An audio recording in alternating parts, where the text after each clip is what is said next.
vamos con un estreno muy fuerte, una película y una serie, ahora os explicaremos un poco, que a mí me ha gustado. Yo soy fan reconocido, y lo he dicho muchas veces, de un director como Enrique Urbizu, que ha tocado muchos palos dentro del cine y también de la tele, y es digno de mi admiración.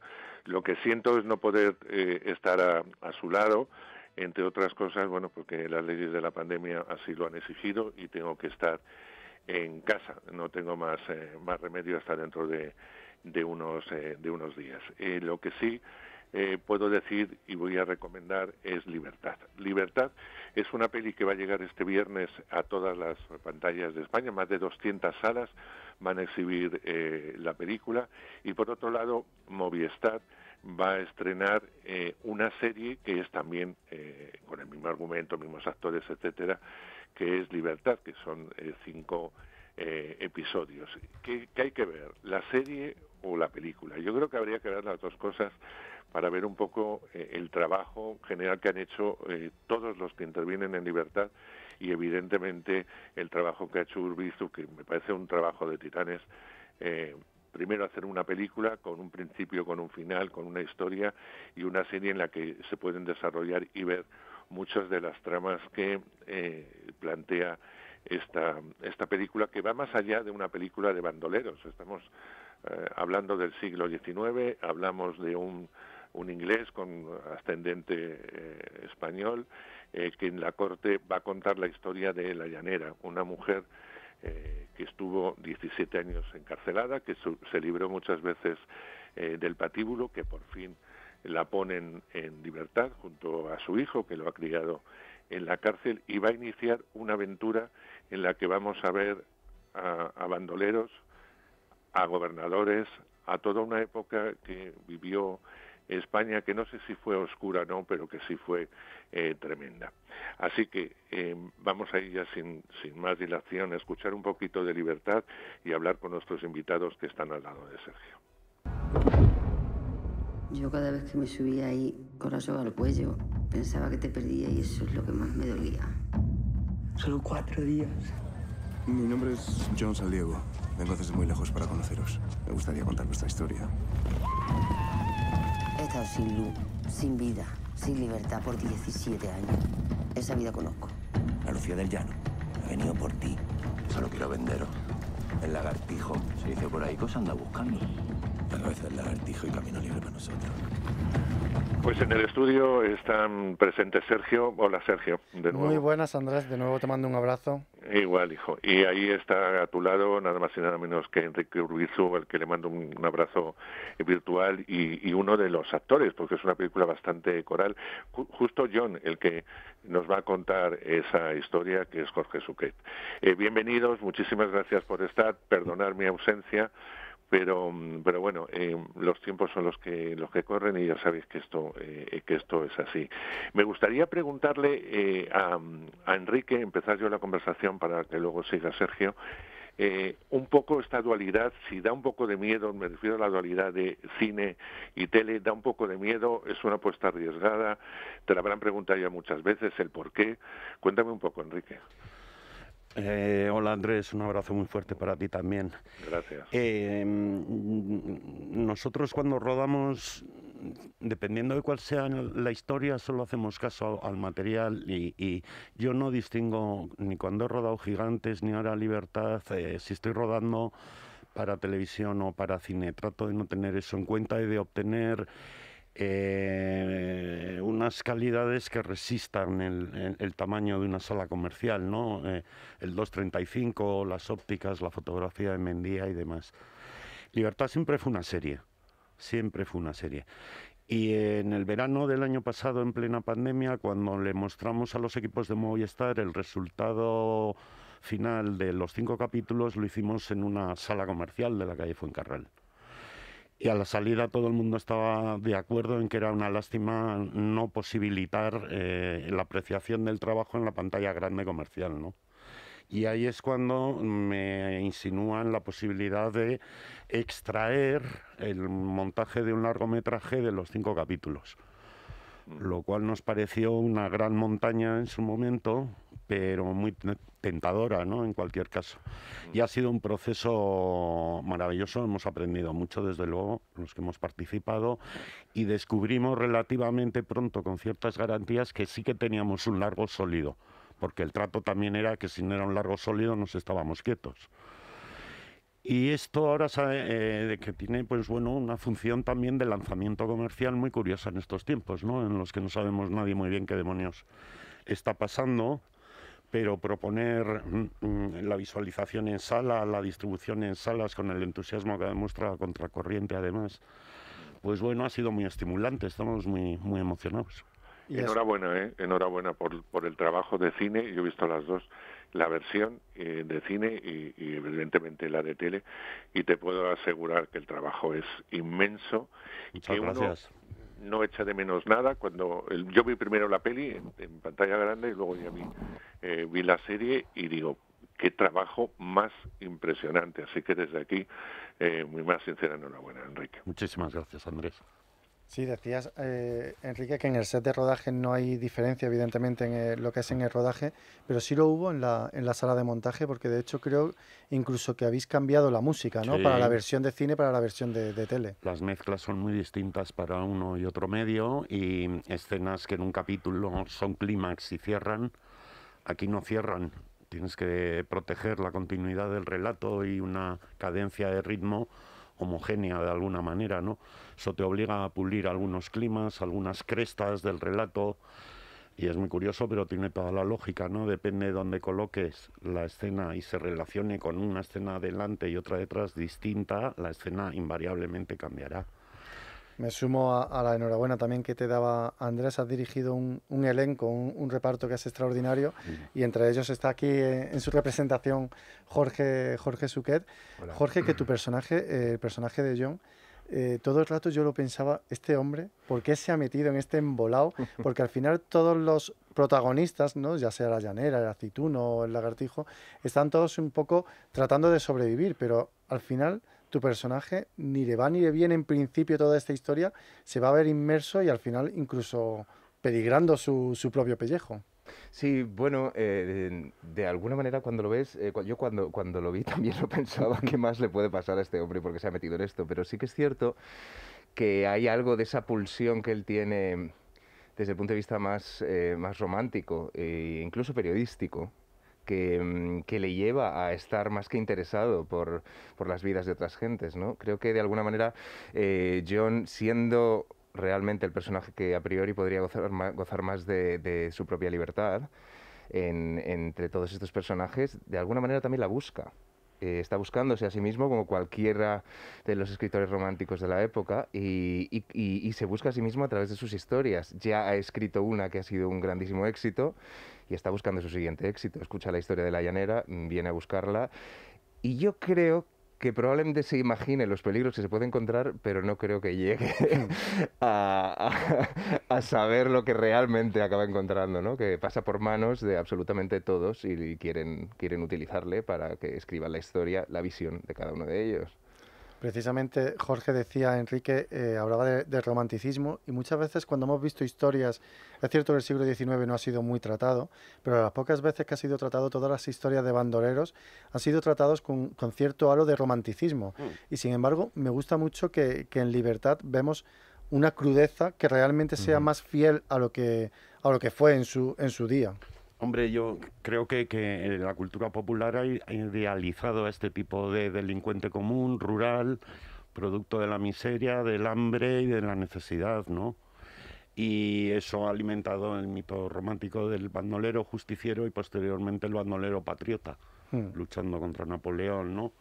Y eso es Curro Jiménez, evidentemente, y demás. Nosotros nunca quisimos ir por ahí, quisimos partir de la llaneza y de la miseria, pero para contar algo más crudo. Nuestros personajes, ninguno es idealista. El más idealista yo creo que es el gobernador, fíjate. En cierto sentido, sí. Claro. El otro actúa por venganza, por amor. La llanera lo único que quiere es irse con su hijo lejos de todos ellos. El lagartijo lo que quiere es perdurar, que venga el hijo y que tener hacienda, es un falso bandolero. Entonces no teníamos el arquetipo de... Solo hay uno idealista, que es el joven mundo, que porque el pobre cree que la libertad, y no voy a destripar el final que tiene. Sí, efectivamente todos tienen un final muy distinto unos de otros, pero al final también en cierto sentido esperado. Hay una escena que me gusta bastante y que creo que sintetiza bastante todo lo que viven los personajes, que al final casi todos, antes decía que intentan sobrevivir al miedo, ¿no? Porque todos tienen bastante miedo, y es una escena en la que vemos por primera vez a la llanera sola, está intentando de encender un fuego, su hijo se ha ido con la joven a buscar leña al bosque, y lo que vemos en los ojos de la llanera es miedo. Sí. Miedo a que descubran a su hijo, a que no vuelva su hijo, Sí. miedo a ella misma, y todo, sin embargo, contrasta con lo que viven los dos jóvenes y con lo que pasa cuando los dos jóvenes se reencuentran con ella. Sí, a mí esa es una escena especialmente querida y creo que afortunada. Era la primera vez que veíamos a la llanera sola y yo la quería ver frágil y la quería ver con miedo. Bebe lo entendió muy bien. Miedo al frío, miedo a que no hagas fuego, miedo a que no vuelva tu hijo, efectivamente, ¿no? Mientras el hijo está realizando un descubrimiento importante en su existencia, que es, bueno, pues las primeras pulsiones del afecto, la emoción sexual, el interés por el personaje de la chiquilla esta y tal, ¿no? Y cuando la madre ve que los dos jóvenes regresan y la chispa se enciende en la cara de... La supervivencia dependía de muy poquito en aquella época, y en el campo, al aire libre, pues si no haces fuego igual mueres, ¿no? Entonces cosas tan pequeñas como esas son súper importantes y queríamos contarlo. De hecho, es muy interesante cuando en un momento dado, sin intentar destripar, le dicen al aceituno: te vamos a dejar sin agua, sin caballo, y le dicen y sin manta, ¿no? Que era la importancia Sí. de sobrevivir. Hablamos de miedo, Jorge, y todos los personajes efectivamente tienen mucho miedo, y sin embargo el tuyo, que en cierto sentido es el gran amenazado por unos, por otros, y porque al final no se sabe qué va a pasar con él, es el que vemos aparentemente más tranquilo. Yo creo que es esa mitad inglesa que maneja en su sangre, porque miedo.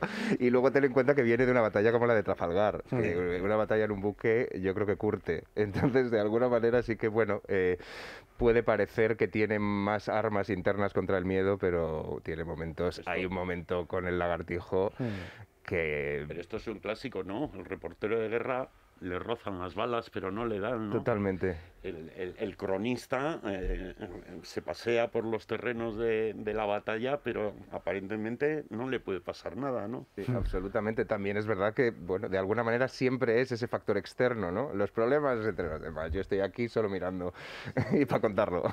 Y además es muy interesante eso que decías de la parte, la mitad inglesa, ¿no? Y es, al final, este tipo de personas, ni unos ni los otros lo terminan de ver como uno propio, ¿no? Es decir, los españoles lo consideran que es un traidor porque está con los ingleses, y los ingleses seguramente, algunos, tengan recelo hacia él porque al final tiene esa ascendencia y dicen: no sé si en algún momento nos va a traicionar. Sin duda, yo creo que son personajes que en el fondo no son de ningún sitio, y por eso te decía antes que están en una constante búsqueda, ¿no? Yo, de hecho, a la hora de preparármelo, fíjate que no miré tanto cómo era la España de la época, sino cómo era la Inglaterra y la Francia de la época, para buscar un poco de dónde viene esta persona y qué es lo que está buscando, ¿no? Y esa España de esa época que vemos en Libertad, que era apasionante, ¿por qué se ha tratado tan poco, Enrique? ¿Qué vistes tú que te interesase realmente para tratar esta época? Bueno, el tema estaba desde la vocación inicial casi infantil por el cine, ya estaba el mundo de bandolero, luego ya solo hacía falta ya Curro Jiménez, ¿no? Con 14, 15 años. El cine y el rodar una historia de aventuras como esta siempre los he tenido muy... No necesitábamos ninguna razón para hacer una peli de bandoleros, siempre habíamos querido hacer una peli de bandoleros, por forma de serie y demás.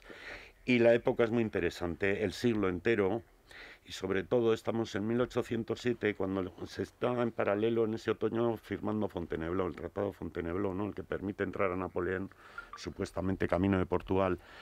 Ahí, después de un buen rey, Carlos III, viene un rey un poco más vago, que es Carlos IV, que está más distraído, y bueno, se diluyen mucho las políticas de la corte entre unos y otros, y está el país en un momento en que la moneda podía haber caído de un lado o del otro, de la Ilustración o del absolutismo, y todo muy revuelto, ¿no? Es un momento inicial.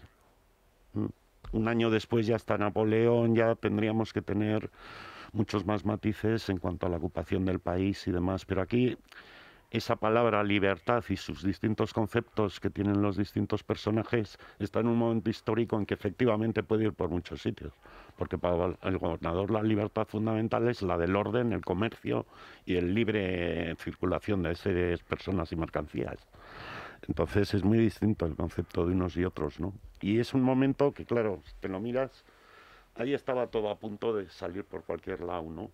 Y por eso acaba con la llegada de la tropa de Napoleón meses después. Sí, muchos idealizaban como que ese era Eso la iba a libertad, ser, igualdad, sí, ¿no? Y sí, fraternidad. sí. Y de ahí había vivan las cadenas, Sí. de cabeza. Es una historia, en cierto sentido, muy masculina, en el sentido de los personajes, ¿no? Del aceituno, del lagartijo, pero también tiene un personaje femenino muy, muy potente, como es el de la llanera, que interpreta a Bebe, que era fundamental encontrar a la actriz Sí. idónea. Sí, sin la llanera yo no podía ni pensar en su hijo, ni en el lagartijo, ni ir cerrando el casting. Era esencial para marcar el tono y la verosimilitud, la verdad que tendría la serie. Esto es una madre de 37 años que ha estado en un presidio 17 años. Entonces tiene que ser muy de verdad esa cara. Y cuando vi una pequeña prueba que me trajo Rosa, la directora de casting de Bebe, quise conocerla de inmediato porque me impresionó. Y Bebe es que no es que haya hecho de la llanera, es que la llanera es Bebe, ¿sabes? Madre generosa, feroz, no me toques al hijo, racial, directa, bandera de nadie, ella. Andrés, todo tuyo. No, solamente quería preguntarle a Jorge, porque, bueno, aparte, tú lo has comentado, yo creo que la actuación de todo el elenco de actores es magnífica, desde el más grande al más pequeño. Me llama mucho la atención de la interpretación de Jorge porque es muy sutil. Es decir, él empieza de una forma, acaba de otra, tiene un desarrollo, está prácticamente en todas en las tramas, y esa sutilidad, o sea, esa forma de trabajar el personaje me parece súper complejo. A mí me parece un personaje difícil, ¿no? Hola, ¿qué tal? Te saludo y te abrazo desde aquí igualmente. Igual, y muchísimas gracias por tus palabras. Es un personaje difícil y complejo, sí, la verdad, pero hay algo que desde el principio Enrique tiene una capacidad impresionante de meterte en su mundo y en el mundo que está creando desde la primera conversación, casi desde el casting. Y lo hace todo, nunca te puedo decir fácil, pero sí gozoso y además con unos niveles de exigencia muy elevados. Entonces, de alguna manera, hablamos mucho del personaje, hablamos mucho de la época y del proceso, y nos fuimos construyendo a raíz de eso, y fue saliendo, después de obviamente mucho trabajo previo, pero había algo en el rodaje que ya te llevaba directamente por las secuencias y los planos que él había planificado. La verdad es que solo te puedo decir cosas placenteras de aquel rodaje, a pesar de las condiciones extremas en las que llegamos a rodar. Enrique, ¿cómo has trabajado con todos ellos? Porque cada uno tiene un estilo muy diferente. O sea, has sabido unificar una vez más, que eso lo sabes hacer muy bien, la actuación en general, no sobreactuada en ningún momento, medida en todos los momentos, y cuando hay que distanciar, te distanciabas un poco de ellos, los hacías emocionales, empáticos en algunas ocasiones, pero ¿cómo has trabajado para unificar estilos? Pues este era un casting apasionante, ¿no? Porque había dos bandas diferentes, distintas clases sociales, gente de muy distinta procedencia y origen y acentos y voces, buscas caras antiguas.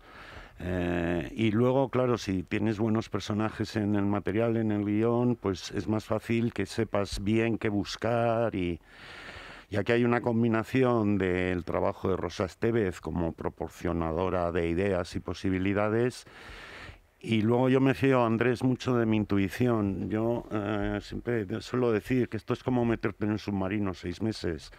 Intento no meter gente tóxica entre la tripulación, intento meter gente a la que le guste disfrutar en el trabajo, y eso yo lo noto cuando les junto, cuando hablo de uno en uno con ellos. Y hay una cosa que está en la mirada, que yo creo que está en la mirada, y es difícil que te equivoques para que luego eso casi fluya de una manera orgánica, natural en el rodaje ya. Si consigues esa gravedad cero, que me gusta a mí llamarlo, en el rodaje, tanto entre los actores delante de la cámara como con el equipo detrás, la cosa normalmente sale bien. Y lo has hecho muy bien, Enrique. Muchas gracias. Yo, si me permites añadir una cosa en relación a esta intuición de la que Enrique habla, solo para poneros un ejemplo bastante claro. Yo, cuando llegué a hacer mi primer casting, creo que fue probablemente de los castings más desastrosos que yo he hecho en mi vida, por razones X. En cuanto empecé, ya Enrique me paró, me dijo: Chiqui, ¿qué estás haciendo? Que es una frase que también lleva al rodaje muchas veces, y ya sabes que por ahí no tienes que ir. Y yo, bueno, no sé qué me está pasando. Y dijo: vuelve otro día, anda. O sea, había algo en su intuición que permitió, que le hizo permitirse perder el tiempo otro día, porque había algo que supongo que veía, y afortunadamente volví y afortunadamente me lo llevé.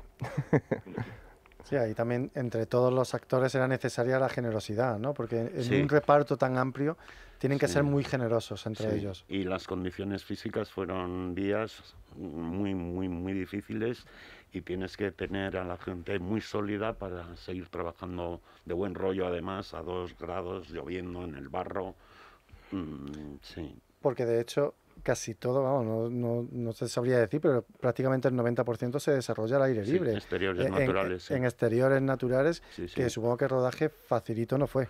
No, teníamos un equipo de producción fantástico, nos ponía a la hora en unos sitios imposibles de llegar, y gracias a eso, ya en pedazo ayudante de dirección, pues nosotros podíamos hacer nuestro trabajo, pero esa era la apuesta, es que queríamos hacer eso. Los guionistas escribieron 90% exteriores porque queríamos irnos al monte. Ayer le preguntaron a Bebe que cuántas semanas habíamos rodado y contestó que muy pocas. Hay incluso un cierto aire, ¿no?, en todos esos exteriores de western, ¿no? Porque al final se están persiguiendo unos a otros, los vemos echados a veces en los riscos, ¿no?, en las montañas, Es en que esos esto- tiroteos cruzados. Esto es muy curioso, porque cuando vemos a un señor a caballo por el campo pensamos westerns, pero no es culpa del señor de Aragón, que 200 años antes que John Wayne va por su campo con su sombrero a caballo, porque ya no es un western, ¿no? Yo creo que estamos, yo he evitado totalmente, más que nunca, mira que yo he hecho cosas que parecen westerns, no tengo ningún complejo con el western, al contrario, pero hemos evitado sentir que estábamos haciendo un western, porque es que teníamos campo, caballo, sombrero y armas de fuego. Y es España, y es 1807, no es Texas 60 años después. Entonces la silla, la bota, el sombrero, la chaquetilla, todo eso que vemos en los westerns lo hemos llevado nosotros. Es nuestro. Tú ves a un vaquero en la dehesa andaluza cuidando reses bravas y se llama vaquero, ¿no? Pues eso lo llevamos nosotros para allá. Y ellos hicieron luego westerns. Y nosotros estamos por delante. Son nuestras sillitas, nuestros caballitos. Empezábamos la entrevista hablando de esa combinación, ¿no?, de la televisión y del cine, que afortunadamente pues Movistar y Contracorriente han podido llevar a cabo, y esto puede marcar en cierto sentido el futuro. Es decir, en este momento en el que tanto se habla de que los espectadores tienen que volver al cine, no tiene por qué ser sustitutivo, es decir, puede ser perfectamente complementario. Yo, que ya soy mayor, llevo toda la vida conviviendo con la pantalla grande y la pequeña. La televisión es parte fundamental de mi educación cinéfila, cinematográfica y emocional. No ya Curro Jiménez, o sea, las miles de series que hemos consumido, ¿no? Entonces esto creo que yo no es tan nuevo, y es una especie de oleada de... Bueno, ahora están las plataformas con una gran oferta y entrando en el mercado muy... Pero la pantalla grande, el ejercicio comunitario de hipnosis, que es el relato condensado en 2 horas, yo creo que en cuanto la pandemia lo permita, va a haber carreras por abandonar el sofá y estar 2 horas en una sala, mirando a la derecha y a la izquierda de la pantalla. Estoy convencido que Tom Cruise no está rodando para estrenar en la pantalla de televisión. La cuestión es el lenguaje. El cine que habite en cada producto que hagamos, sea el que sea una telecomedia o un gran relato de aventuras o un melodrama de época. ¿Cómo lo contamos? ¿Con qué qué relación con el espectador, qué tipo de relato adulto o lúdico. Eso es lo importante, hacer ese trabajo bien, ¿no? Y luego habrá cosas que mejor veré fuera de casa, como todo en esta vida, y cosas que mejor veré en casa. Sí. Si no me falla la memoria, llevábamos 9 años sin verte en el cine, desde No habrá paz para los malvados, que fue en 2011, afortunadamente, y recomendamos vivamente que vean la Libertad en formato película también en el cine. ¿Vas a volver próximamente en el cine o vas a seguir por la televisión? Lo hemos intentado varias veces estos años, con varios guiones que no han llegado a la desembocadura, y seguiremos intentándolo. Sí, apetece además pensar directamente un largo, ese formato, ya te digo, de 90, 100 minutos, es la condensación, ¿no? Y mientras salgan proyectos de televisión tan enormes oportunidades como son estos que hemos tenido, seguirá haciendo también. Yo, como soy muy bien mandado, Andrés, te dejo la última a ti. No, yo realmente decir una cosa que creo que es fundamental, lo decimos en todos los programas y no voy a dejar de escapar esta oportunidad, y es que el cine es seguro, el teatro es seguro. No ha habido ni un solo caso de COVID registrado en este tipo de espectáculo. Las medidas de seguridad son magníficas, no hay ningún problema, y además, como digo, siempre en el teatro se han suprimido las toses, ya no hay toses en el teatro. Yo que voy muy a menudo al teatro, digo, las toses han desaparecido. No sé si es la mascarilla o el que no te miren de soslayo por si acaso puedas tener algo, pero es una cosa que me llama mucho la atención. Y en el cine, además, el hecho físico de no poder utilizar los móviles, comer, etcétera, hace que la gente tenga una mayor concentración a la hora de ver una película. Yo creo que Libertad es una gran película, es una gran serie, pero es una gran película que merece la pena que vayáis al cine, que hagáis ese esfuerzo, que vayáis en total seguridad de que no va a pasar nada, que vais a ver un espectáculo absolutamente brillante, un espectáculo al que no estamos habituados, que quizás gracias al empeño de en este caso Movistar, y luego hay otras plataformas que también lo están haciendo, permite que haya un dinero detrás para poder hacer este tipo de producciones que a lo mejor, si solamente se hubieran hecho para cine, como dice Enrique, se hubiera mejor quedado también en un cajón y hubiera sido complicado el poder llevarla al cine por el sistema de producción. Eso es lo que me gustaría decir. Felicitar a todos los actores, en este caso a Jorge que está ahí, a Enrique una vez más ponerme a sus pies, él lo sabe, que le admiro, que me gusta mucho su cine, su trayectoria, que estoy deseando verle también en un próximo proyecto. Me da igual que sea cine que televisión, yo creo que las diferencias cada vez son menores, las series ya no se ruedan como antes, no es lo mismo, no son imágenes de vídeo directamente y que se quedan en la memoria y que hicieron bien en su momento, pero que ahora la frontera o la línea fronteriza es muy no hay forma humana de dilucidar cuál es la válida. Es cine todo, absolutamente todo. Lo ves en pantalla grande y lo ves, si quieres, en una televisión. Nunca igual que en una pantalla grande, el silencio, la oscuridad, la complicidad, el que parece que esa película te la están pasando a ti solo, a mí me parece fundamental y me gustan las salas, eso lo tengo muy claro. Daros las gracias a los dos, desearos toda la mierda del mundo, porque os la merecéis simplemente, y ojalá, Enrique, te veamos, como te decía antes, dentro de nada, en el formato que puedas, que quieras, o que te dejen. Y Jorge, adelante, que cada día lo haces mejor. Muchas gracias, Andrés. Placer.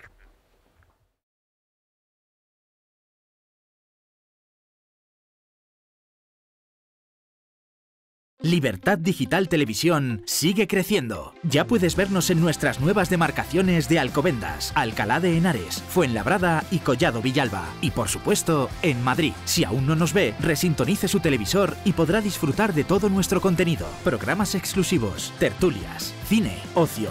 No lo dude. Empiece a disfrutar de una televisión diferente.